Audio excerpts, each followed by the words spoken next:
Hi, here at Off-road.cc we've been reviewing some bikes that we think look like ideal UK trail bikes, and into that mix we've put the Marin Rift Zone.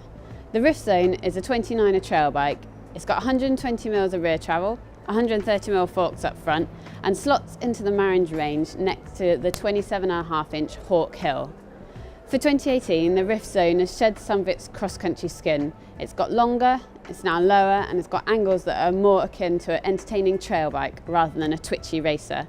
Also new for 2018 is the use of Marin's multi-track suspension system, tweaked to allow a more progressive feel over the old Isotrack setup of before.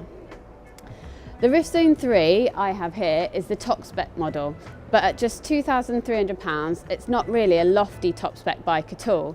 And to make matters even more pocket friendly, there are two cheaper options with the same grin-inducing geometry. So my Silver Steed comes with RockShox Revelation RC29 forks and a RockShox Deluxe RT Debonair shock. There's Shimano kit through and through in the form of Dior M6000 brakes, an SLX mech, an 11 to 46 tooth cassette, coupled with an FSA crankset with a 30 tooth chainring. Tyres come courtesy of WTB, and they'll be Trail Boss 2.4 inch tyres rather than the Onzas that you can see here. Trans-X provide a 100mm dropper post on this medium model with an underbar shifter style lever. It has to be said, a 100mm dropper post is a bit of a poor show, but larger models do get slightly longer posts. And if I wanted to upgrade, I could fit a 150mm dropper in here easily. The seat tube is 420mm long and suitably low enough, and there's also enough room to insert the post before that kink in the tube. Finally, Marin sought out the rest of the finishing kit: 780mm wide bars, a 45mm stem and Marin grips. I weighed the whole bike at dead on £30 without pedals, which is surprisingly light for the price. It's great stuff.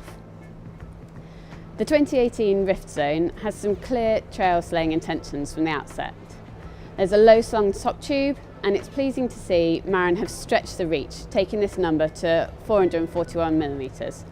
Okay, it's not hugely long, but it's a step in the right direction.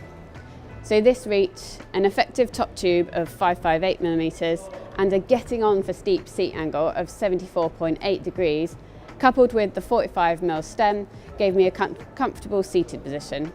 Personally, I'd like to see 10 to 20mm added to the reach and then slam on a 35mm stem for more direct steering downhill. Going uphill on the Rift Zone is a so-so affair. It does this neither particularly sprightly nor particularly sluggishly. The 435mm chainstays balance the bike well, and it's nice to see a brand not succumbing to the mantra of making chainstays as short as possible. I rode my test bike with both 120mm and 140mm forks up front, and I preferred the latter in every sense.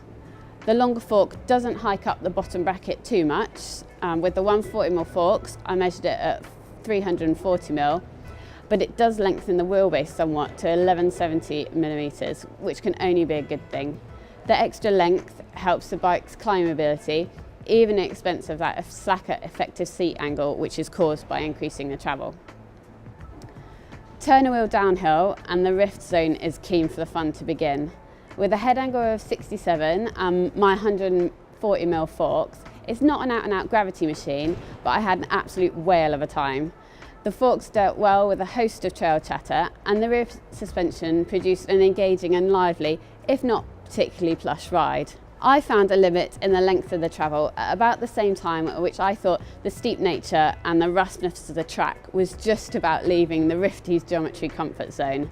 But I was in pretty deep at that point, if you get my drift. So, what do I think overall? Truth be told, the reach of the Rift Zone could be lengthened, which would only aid to improve the ride. It would allow the rider to really settle into the midpoint of the bike and take advantage of those big, stable 29er big rolling wheels as the going gets fast. The Rift Zone is a good all-rounder. This is a bike that will be equally happy on all-day cross-country adventures as it will be razzing laps of your local and finding your limit. Sure, we could stretch or alter the geometry to suit our personal choices, but Marin have settled into a safe middle zone of trail bike angles. It is slack enough, it is low enough, it is long enough, And yes, it could be more of each of those things, but when making bike for the masses, maybe sticking down the middle line is the most sensible thing to do. Whatever the reason, in doing so, Marin have created a fun, lively little bike that will do many an owner proud. So, for a full review, head over to off-road.cc now and check it out. Until next time, thanks for watching.